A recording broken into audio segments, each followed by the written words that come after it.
Good morning students.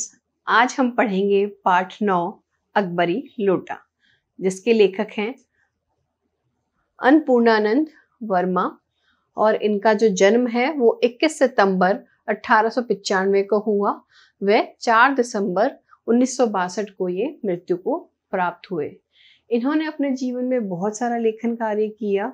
अनेकों इनकी जो कहानियां हैं वो पब्लिश हुई और ज़्यादातर जो इनका ध्यान था अपनी कविताओं का, अपनी जो इनकी कहानियां थी, उसका जो फोकस था वो व्यंग विधा पर था। व्यंग विधा यानी कि किसी पर कटाक्ष करना, किसी को ताना मारना या समाज की जो कुरीतियां होती हैं उन पे ताना मारना, हंसाना किसी को। व्यंग यानी ताना देना, हंसाना किसी को।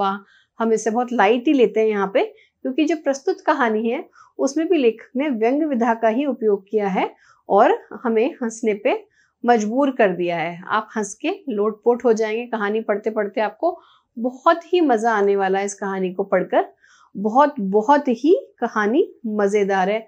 आप देखेंगे कि किस प्रकार परिस्थितियां एक के बाद एक बदलती हैं, लेकिन अगर हम संयम से काम लेते हैं तो हम उन पर विजय भी प्राप्त कर लेते हैं।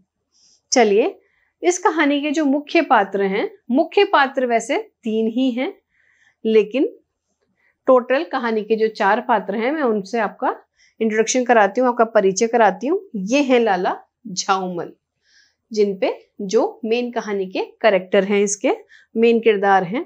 ये हैं उनकी पत्नी, ये हैं उनके जो मित्र हैं पंडित बिलबासी मिश्र। इनको पंडित जी दिखाने के लिए आप देखेंगे मैंने यहाँ इनकी एक चोटी बना दी है छोटी सी। और ये है एक अंग्रेज जो उनके शहर में आता है, उनके कस्बे में आता है। चूंकि अंग्रेज है, टाई लगा रखी है और हैट लगा रखा है सिर पे, इससे ये भी अलग ही इंगित हो रहे हैं।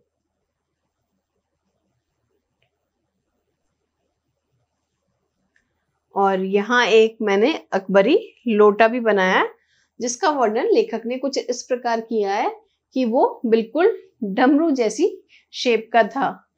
तो यहाँ है एक लोटा, लाला झाऊमल, उनकी पत्नी, उनके दोस्त पंडित बिलबासी मिश्र और अंग्रेज।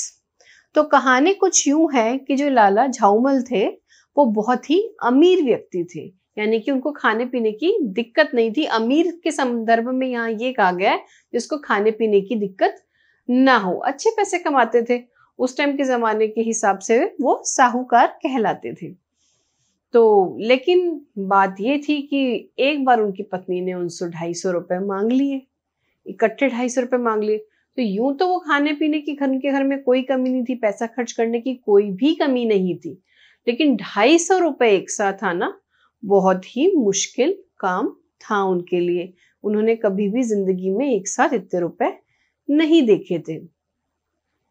अब वो मदद मांगते हैं अपने दोस्त पंडित बिलबासी मिश्र से, और किस प्रकार उनके दोस्त उनकी मदद कर पाते हैं, उनकी सहायता कर पाते हैं, और अंग्रेज का क्या इसमें रोल है। चलिए पढ़ते हैं हम पाठ 9 अकबरी लोटा।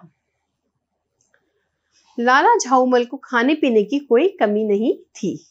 अच्छा खाते थे, अच्छा पहनते थे, परंतु 250 रुपए तो एक साथ आंख सेकने के लिए भी न मिलते थे।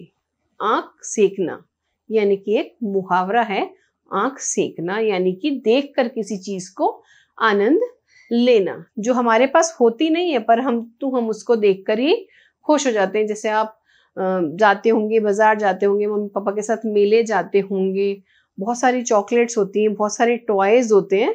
हर चीज तो हम नहीं ले सकते ना, नहीं लेते हम, लेकिन हम उनको देखकर जी भरकर खुश हो लेते हैं। उसी को बोलता है आंख सेकना। तो लाला जी के पास यूं तो पैसों की कोई भी कमी नहीं थी, अच्छे खासे संपन्न व्यक्ति कहलाते थे, परंतु उनके पास एक साथ 250 रुपए नहीं थे। इसलिए जब उनकी पत्नी ने एक दिन एकाएक यानी कि अचानक 250 रुपए की मांग पेशकश की, तब उनका जी एक बार जोर से सनसनाया, यानी कि घबरा गए, एकदम से जोर जोर से डर धड़कने लगा और फिर बैठ गया। यानी कि उनको डर लगने लगा कि जब पत्नी ने 250 रुपए की मांग की तो उनका दिल जो है वो जोर से सनसनाया, यानी कि घबरा गया, जोर जोर से धड़कने लगा और फिर बैठ गया इस डर के मारे कि अब मैं क्या करूंगा। बच्चों, किसी भी व्यक्ति के लिए ये उसकी साख का, उसकी प्रतिष्ठा का प्रश्न होता है कि जो घर का मेन मुखिया होता है, अगर हम उससे कोई काम कहें, बच्चे या पत्नी कहे कि हमें ये चाहिए और वो पूरी ना कर पाए, तो ये माना जाता है कि ये उसके लिए बहुत शर्म की बात है। वही लाला जी के साथ भी हुआ कि पत्नी ने एक साथ 250 रुपए की मांग कर ली थी, जो उस जमाने के हिसाब से बहुत ही ज्यादा होते थे। अब जमाना हमें कैसे पता चलेगा, आप कहेंगे कि मैम जमाना कैसे पता चला? तो हम देख रहे हैं कि लेखक ने जब ये कहानी लिखी, जब लेखक, कितनी पुरानी बात हो गई है कि जब 1962 में तो उनका निधन हो गया था, तो उन्होंने लगभग ये कहानी बहुत समय पहले ही लिख दी थी। तो इससे हमें पता चलता है कि उस समय 250 रुपए की कीमत बहुत ज्यादा हुआ करती थी, बहुत बहुत ज्यादा हुआ करती थी। तो उनकी दशा देखकर पत्नी को समझ में आ गया कि ये मुझे पैसे नहीं दे सकते। तो पत्नी ने कहा, डरिए मत, आप देने में असमर्थ हैं तो मैं अपने भाई से मांग लेती हूँ।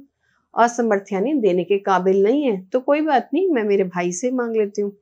पत्नी का ये रुबाब देखकर उनको और गुस्सा आया कि भाई भाई से क्यों मांग लेती हो, और मेरी बेइज्जती होगी, ये तो डबल बेइज्जती वाला काम हो गया। और शर्मनाक बात हो गई कि मैं जो पूर्ति नहीं कर सकता उसके लिए अपने भाई से याचना करनी पड़ेगी, और वो भी कोई बहुत ज्यादा पैसे नहीं, क्योंकि 100-150 तो रहते ही होंगे उनके पास में, पर 250 नहीं थे। ये बहुत बड़ी बात थी।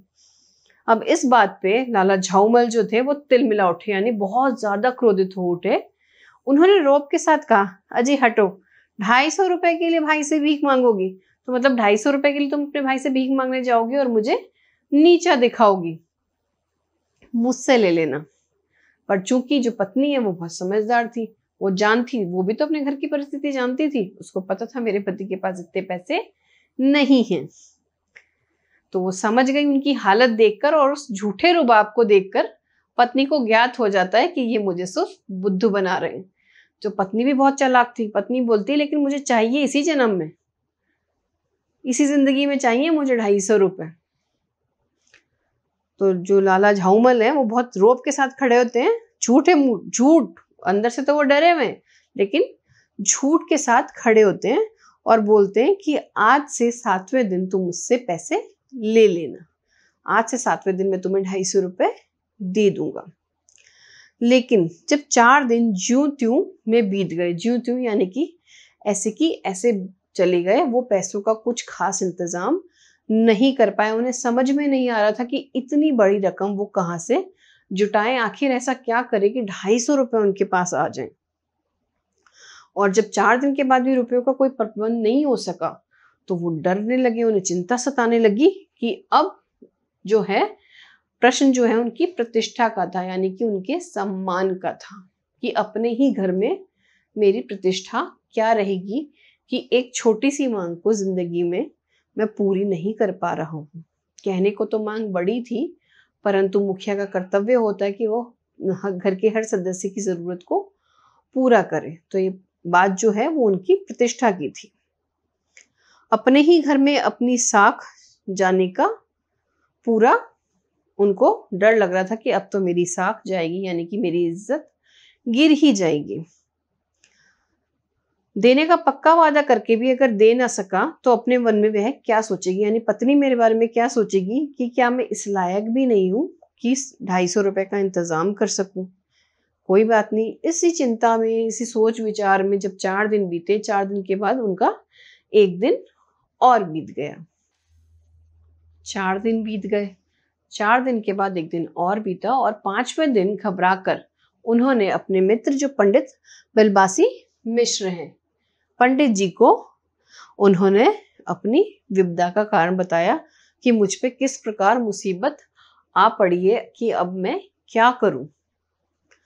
संयोग कुछ ऐसा बिगड़ा था कि बिलबासी जी उस टाइम बिल्कुल सूखे थे। ये भी एक मुहावरा है, बिल्कुल सूखा हो जाना, अर्थात मेरे पास यथासंभव देने को, तुम्हारी मदद करने को मेरे पास धन नहीं है, यानी कि मेरे पास भी कड़की छाई हुई है। सूखा होना यानी कि मेरे पास भी कोई अच्छी स्थिति नहीं है। अब ये और ज्यादा चिंता का कारण बन गया। अब दोनों सोच रहे हैं कि क्या किया जाए, आखिर ऐसा क्या किया जाए कि जो है लाला झाऊलाल जो है उनकी प्रतिष्ठा बनी रहे। तो जो पंडित जी कहते हैं कि मेरे पास है तो नहीं, पर मैं कोशिश करता हूँ किसी से मांग जांच कर लाने की, और अगर मिल गए तो मैं कल शाम को जो है वो तुमसे तुम्हारे मकान पर मिलता हूँ। पंडित जी पूरा दिलासा देते हैं लाला झाऊमल को कि तुम चिंता मत करो, एक अच्छे मित्र होने की यही निशानी होती है कि वो उसके हर सुख दुख में काम आता है और उसको यथासंभव विश्वास दिलाता है और हर प्रकार से उसकी मदद करने का प्रयत्न करता है। वही पंडित जी ने भी किया कि उनको दिलासे दिलाया कि तुम चिंता मत करो, मेरे पास नहीं है, परंतु मैं पूरी कोशिश करता हूँ कि कहीं से मांग कर बचा कर तुम्हारे लिए प्रबंध कर सकूं। इस दिलासा देने के बाद दोनों मित्र अपने अपने घरों को चले जाते हैं। अगले दिन वही शाम आज थी, यानी कि वो शाम आज थी, अर्थात जो पंडित जी हैं वो आज पैसे लेकर आने वाले थे। और जो लाला झाऊमल है उनके मन की स्थिति तो हम जान ही सकते हैं कि वो बहुत ही बेचैन होंगे। पंडित जो कल 250 रुपए, आज हफ्ते का अंतिम दिन था, यानी कि 7वां दिन था और अंतिम दिन था। कल 250 रुपए गिन देना या फिर सारी हेकड़ी से हाथ धो लेना, ये तीसरा मुहावरा है कि या तो रुपए गिन देना, या तो मांग को पूरी कर देना, या फिर अपनी हेकड़ी को खो देना, अपनी प्रतिष्ठा को खो देना, अपना पूरा सम्मान खो देना। उसके बाद कोई इज्जत नहीं रह जाती, कोई आपकी बात का को जो है वो वेटेज नहीं देता, मूल्य नहीं देता। ऐसा अक्सर होता है कि हम बड़ी बड़ी डींगे हाँकते हैं, मैं ये हूँ, मैं वो हूँ, मेरे पिताजी ये, मेरी माताजी ये, मेरे भाई इस पोस्ट पे। लेकिन असली मतलब तभी पता चलता है जब हम उस काम को पूरा कर पाते हैं।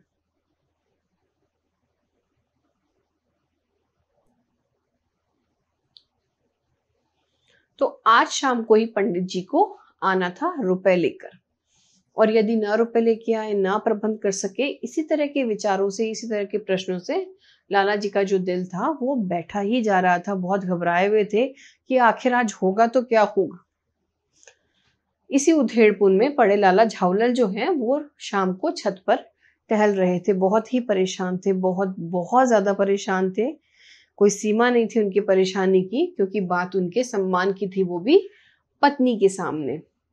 तो घूमते घूमते उनको क्या है, जरा जो प्यास है वो महसूस हुई। उन्होंने नौकर को आवाज दी, पर नौकर नहीं था। तो जो पानी है वो खुद उनकी पत्नी ले आई। वो पानी तो लाई पर गिलास नहीं लेकर आई। पहले ही लाला जी परेशान थे, ये और साग का की पत्नी पानी तो पिला रही है लेकिन गिलास नहीं लेकर आई। ये भी एक सम्मान का विषय होता है कि कोई आपसे किस तरह का बर्ताव करता है। आपके बर्ताव से ही पता चल जाता है कि कोई आपकी कितनी इज्जत करता है। तो जो लाला जी को डर था कि शुरुआत यहीं से हो गई है कि पत्नी पानी तो ले आई है पर मेरे लिए ग्लास में नहीं लेकर आई है। और केवल लोटे में पानी लेकर वो प्रकट हुई, आई। फिर लोटा संयोग से वो, और जो वो लोटा है वो भी वो था जो लाला जी को बिल्कुल पसंद नहीं था। बिल्कुल बिल्कुल उसको कतई देखना पसंद नहीं करते थे। जो अपनी बेढंगी सूरत के लिए लाला झाऊलाल को सदा से नापसंद था तो वो नया, ऐसे उसको कोई प्रॉब्लम नहीं थी कि बहुत पुराना हो गया था, घिस गया था या टूटा हुआ था।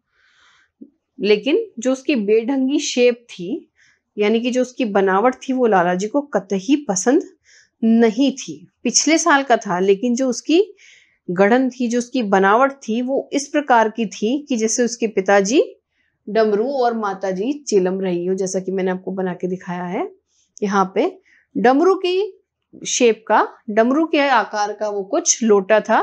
और माँ जो है उसकी, यानी कि इस नली के लिए कहा गया है कि ये चिलम रही होगी। यानी कि लाला जी को जो ये आकार था इस लोटे का, ये बिल्कुल नहीं भाता था, बिल्कुल बिल्कुल नहीं भाता था। लाला जी ने लोटा तो ले लिया, बोले कुछ नहीं। बोलते भी कैसे, पत्नी से डर लग रहा था। अपनी पत्नी का अदब मानते थे, यानी कि उनसे डरते थे। जिनकी पत्नी थी वो भी अपना डर रखती थी घर के अंदर। तभी तो 250 रुपए पे इतनी बड़ी बात हो गई। तो फिर भी उन्होंने सोचा कि कोई बात नहीं, पानी दे दिया, ये भी बहुत बड़ी बात है, ये भी गनीमत की बात है। अगर मैं अभी चू चू करूंगा और मेरे पास देने को पैसे भी नहीं है, तो पता चले कि शाम को आज तो मुझे बाल्टी में ही भोजन मिलेगा। तो भाई अभी तो पानी जो है वो लोटे में मिला है, और जो शाम को खाना है उसका भी कोई भरोसा नहीं है, वो मुझे हो सकता है थाली में ना मिले, बाल्टी में ही दे दें। गुस्से के मारे ये कुछ भी कर सकती है। लाला जी को अंदर ही अंदर बेहद डर सता रहा था।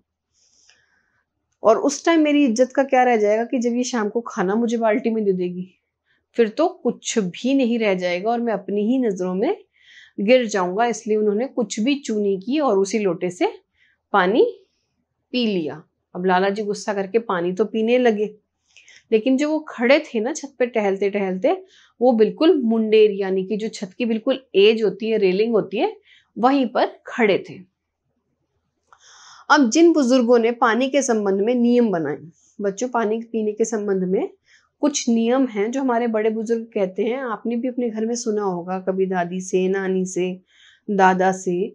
जो बड़े लोग हैं, माता पिता, हमें ये सिखाते हैं कि खड़े खड़े पानी नहीं पीना चाहिए, सोते समय पानी नहीं पीना चाहिए, दौड़ने के बाद भी पानी नहीं पीना चाहिए। इन सब के पीछे एक कहानियां हैं कि खड़े खड़े पानी क्यों नहीं पीना चाहिए। ऐसी मान्यता है, ये सत्य है कि नहीं वैज्ञानिक तौर पर ये नहीं पता है, लेकिन ऐसी मान्यता है कि जो खड़े खड़े है वो पानी नहीं पीना चाहिए, क्योंकि कहते हैं कि पानी सीधा बॉडी में उतरता है, जिससे हमारे घुटनों में, भविष्य में घुटनों में दर्द होने की संभावनाएं बढ़ जाती है। ऐसे हमारे बड़े बुजुर्ग कहते हैं। रात को सोते समय पानी नहीं पीना चाहिए, क्योंकि उससे हमारी नींद में खलल पड़ता है, हमें बार बार शायद बाथरूम के लिए उठना पड़ता हो, इसलिए बुजुर्ग कहते हैं।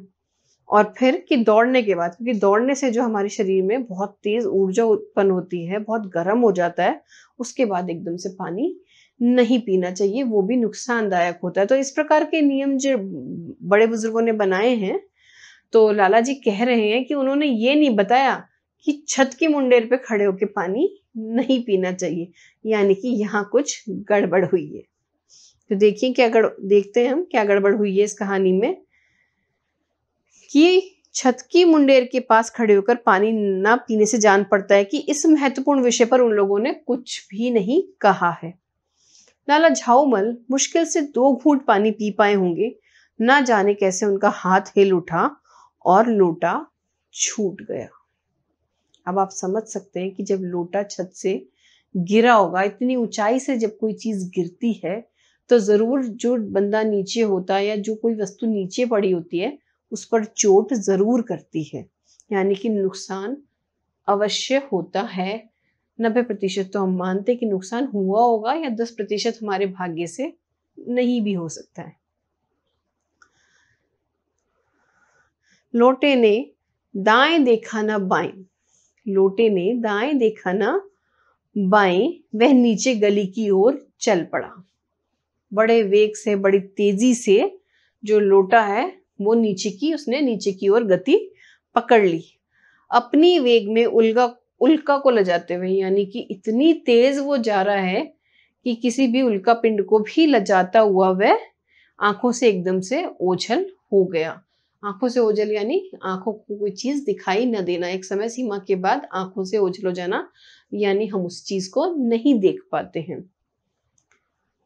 किसी जमाने में न्यूटन नाम के किसी खुराफाती ने पृथ्वी की आकर्षण शक्ति की नाम की एक चीज इजाद की, और कहना ना होगा कि यह सारी शक्ति इस समय लोटे के पक्ष में थी। तो जो न्यूटन थे उन्होंने हमें बताया कि पृथ्वी जो है उसमें एक आकर्षण शक्ति होती है, इस कारण हम कोई भी चीज जब हवा में उछालते हैं या ऊपर से गिराते हैं, वो उसी शक्ति के कारण नीचे पृथ्वी पर आ जाती है। यही कारण है कि आपने देखा होगा कि आप गेंद से खेलते हैं, आप हवा में कुछ भी उछालें, आप बैडमिंटन खेलते हैं, हर चीज हवा में उछालने पर नीचे ही आती है। ऐसा पृथ्वी की जो आकर्षण शक्ति होती है उसको हम गुरुत्वाकर्षण शक्ति के नाम से भी जानते हैं। वो सारी की सारी शक्तियां जो है वो सिर्फ इस टाइम लोटे के पक्ष में थी, यानी कि जो लोटा है वो बहुत ही तेजी से धरती की ओर बढ़ रहा था। लाला को तो काटो तो बदन में खून नहीं, ऐसी स्थिति हो गई थी। ये एक और मुहावरा है कि अब सक्का पक्का हो जाना, कि उनको तो कुछ समझ में नहीं आ रहा था कि मैं इस स्थिति में करूं तो करूं क्या, आखिर ऐसा क्या किया जाए। ऐसी चलती हुई गली, यानी कि जहां उनका घर था, जैसे मैंने आपको दिखाया है, जो ये उनका घर है वो एक ऐसी चलती फिरती गली उसको कहा जाता है जहां दिन के समय बहुत भीड़ भाड़ रहती है, यानी कि किसी जरूर बाजार में इनका घर रहा होगा। चलती हुई गली में ऊंचे तिमंजिले भरे हुए लोटे का गिरना कैसा होगा। ये लोटा न जाने किस अनाधिकारी की खोपड़ी, यानी कि जो है कोई किसी भी व्यक्ति पर ये गिरता है, उसका अधिकार तो नहीं है पर ये अब उस पर गिर जाएगा, कि नाम तो नहीं लिखा चोट होने वाले का, लेकिन परंतु वो चोट पड़ जाएगी उसको। तो खोपड़ी पर काशीवास का संदेश लेकर पहुंचेगा। काशीवास का संदेश यानी कि हम काशी कब जाते हैं, जब किसी की मृत्यु हो जाती है। ऐसा कहा जाता है कि हम काशी यानी हरि का घर, भगवान का घर, हम कहाँ जाते हैं कि इतनी तेज उसकी चोट पड़ सकती है कि कोई व्यक्ति मृत्यु को भी प्राप्त हो सकता है। तो लाला जी बहुत डरे हुए हैं कि अब ये जो लोटा है वो अनाधिकारी रूप से किस व्यक्ति के लिए काशीवास का संदेश लेकर पहुंचेगा। तो बहुत घबराहट हो रही है उनके मन में। ये तो पैसों को लेकर चिंता है, ऊपर से ये लोटा गिर पड़ा है। कुछ हुआ भी ऐसा ही। गली में जोर का हल्ला हो उठा और लाला जी जिस बात से चिंतित थे वो सत्य साबित हुई, यानी कि वो लोटा किसी व्यक्ति के लग गया। अब हम देखते हैं कि वो व्यक्ति कौन था। लाला झाऊलाल जब तक दौड़कर नीचे उतरे तब तक भारी भीड़ उनके आंगन में घुस आई। बहुत भीड़ थी, जैसा कि हमने चर्चा की अभी कि उनका घर जरूर बाजार में रहा होगा, चलती गली यानी कि भीड़ होगी, तो जो बहुत सारी भीड़ है वो उनके आंगन में आकर इकट्ठी हो गई। लाला झाऊमल ने देखा कि इस भीड़ में प्रधान पात्र जो है, यानी कि हम हमारे जैसे ही लोग हैं, भीड़ जो होती है वो किसको कहते हैं, यानी कि हमारे आसपास हमारे जैसे व्यक्ति होते हैं चारों तरफ। उसमें जो प्रधान पात्र था, यानी कि जो मेन मुख्य पात्र जो उनको नजर आ रहा था, जो सबसे अलग नजर आ रहा था, वो कौन था? एक अंग्रेज। ये इस भीड़ में अलग से हटकर उनको नजर आया। नखशिक तक भीगा हुआ है। नखशिक यानी नाखून से लेकर सिर तक भीगा हुआ है। ऊपर से लेकर नीचे भीगने को बोलते हैं नखशिक। नाखून से लेकर ऊपर तक भीगा हुआ है, यानी कि जो इस लोटे का जो पात्र हैं, इससे लगने वाले जो पात्र हैं वो कौन है? ये उन अंग्रेज हैं। इन अंग्रेज को लगी है। एक पैर को हाथ से सहलाता हुआ और दूसरे पैर पर नाच रहा है, यानी कि वो एक तरह से लंगड़ी टांग खेल रहा है। इस स्थिति में हम उनको मान सकते हैं कि वो लंगड़ी टांग खेल रहा है। लग गई उनके। उसी के पास अपराधी लोटे को भी देखकर लाला झाऊमल जी ने फौरन 2 और 2 जोड़कर स्थिति को समझ लिया, यानी कि फटाफट समझ लिया कि माजरा क्या है, कि जो लोटा है वो इसके पांव पर आकर लगा है। तो जब हम यहां तक सोच सकते हैं कि अगर ये किसी के सर पे लगे तो इतनी तेज लग सकता है कि उसको काशी तक ले जा सकता है, तो पांव पे लगने पर हम समझ सकते हैं कि अंग्रेज को कितनी ज्यादा चोट लगी होगी, कितना गहरा आघात उसे लगा होगा और कितना दर्द उसको हो रहा होगा।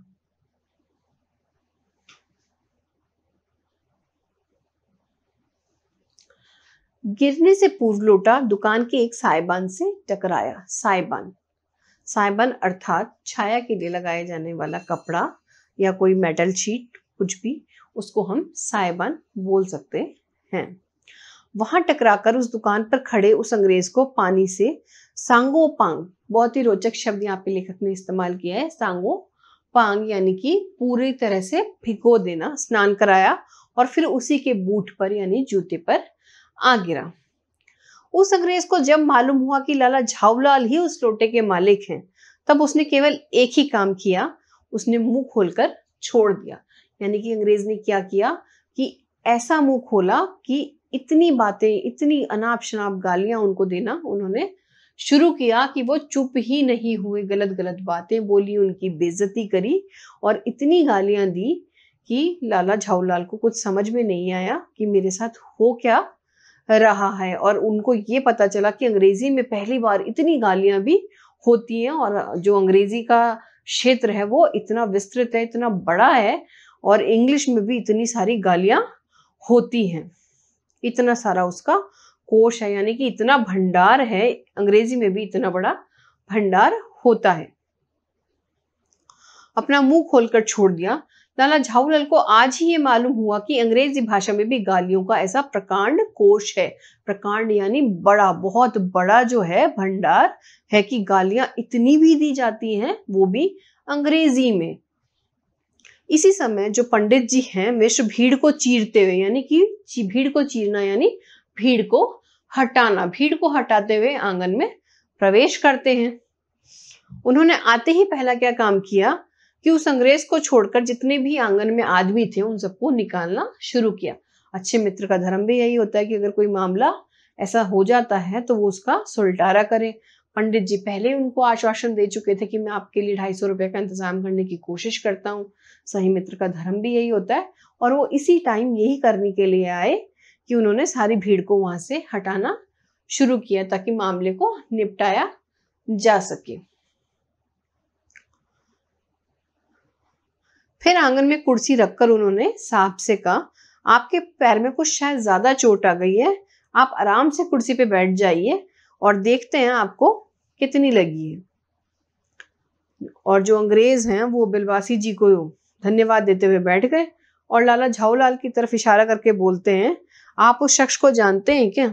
ये अंग्रेज बोलते हैं पंडित जी से कि आप इस शख्स को जानते हैं क्या, इस इंसान को पहचानते हैं? मेरी समझ में ही इज अ डेंजरस ल्यूनाटिक, यानी कि पागल, ल्यूनाटिक यानी कि पागल व्यक्ति, कि मुझे तो लगता है ये कोई बहुत ही डरावना पागल व्यक्ति है, इसको पता नहीं है पानी कैसे पिया जाता है या कहाँ खड़े होके पिया जाता है, किस तरह का बर्ताव करना चाहिए। फिर वो बोलते हैं, नहीं नहीं, मेरी समझ में ही इज डेंजरस क्रिमिनल, यानी कि अर्थात ये बहुत ही डरावना खतरनाक मुजरिम है। क्योंकि अब मुजरिम क्यों है? मुजरिम वो होता है जो दोषी होता है, जिसने किसी का कुछ खराब किया होता है और लाला जी के लोटे से उसके पांव पे बहुत जोर से लग गई थी, इसलिए कभी वो उसको पागल नजर आ रहा है, कभी मुजरिम नजर आ रहा है। परमात्मा ने लाला झाऊलाल की आंखों को इस समय कहीं देखने के साथ खाने की भी शक्ति दे दी होती, यानी कि आंखों से हम किसी को देखते ही नहीं है, खाने की शक्ति भी, यानी कि गुस्सा करना। तो अगर ऐसे में जो लाला जी को अगर भगवान ने देखने के साथ साथ खाने की शक्ति भी दी होती, ऐसा कहा जाता है कि हम आंखों ही आंखों में किसी को खाना, ठीक है, हम किसी पे गुस्सा प्रकट करना, पर यहाँ खाने से बात ये है कि वो पूरी तरह ही उनको बहुत तेज गुस्सा आ रहा था कि एक तो ये आदमी मुझे गाली बक रहा है, ऊपर से इसको पंडित जी ने घर में बैठा लिया है, तो वह निश्चय ही अब तक बिलवासी जी को अपनी आंखों से खा चुके होते। वे कुछ समझ नहीं पा रहे थे कि बिलवासी को क्या हो गया है, क्यों इसने अंग्रेज को यहाँ पे बैठा लिया है, आखिर वो चाहता क्या है। मैं पहले ही परेशान हूँ, मुझे पैसों की समस्या है, शायद ये यही सुलटारा करने आए हैं, लेकिन अब ये इस बात को छोड़कर इस अंग्रेज को लेके बैठ गए। ऊपर से ये जो अंग्रेज है वो मुझे भरा बुरा कहे जा रहा है। तो साहब ने बिलवासी जी से पूछा, तो करना क्या चाहिए? अब बिलवासी जी ये और कह रहे हैं कि क्या करना चाहिए, कि हमें पुलिस में इसकी रिपोर्ट कर दीजिए। अब बिलवासी जी कह रहे हैं कि भाई पुलिस में रिपोर्ट कर दीजिए और इसको हिरासत में ले लीजिए, यानी कि इसे आप जो है जेल में डलवा दीजिए, क्योंकि इसने बहुत ही बड़ा जुर्म किया है।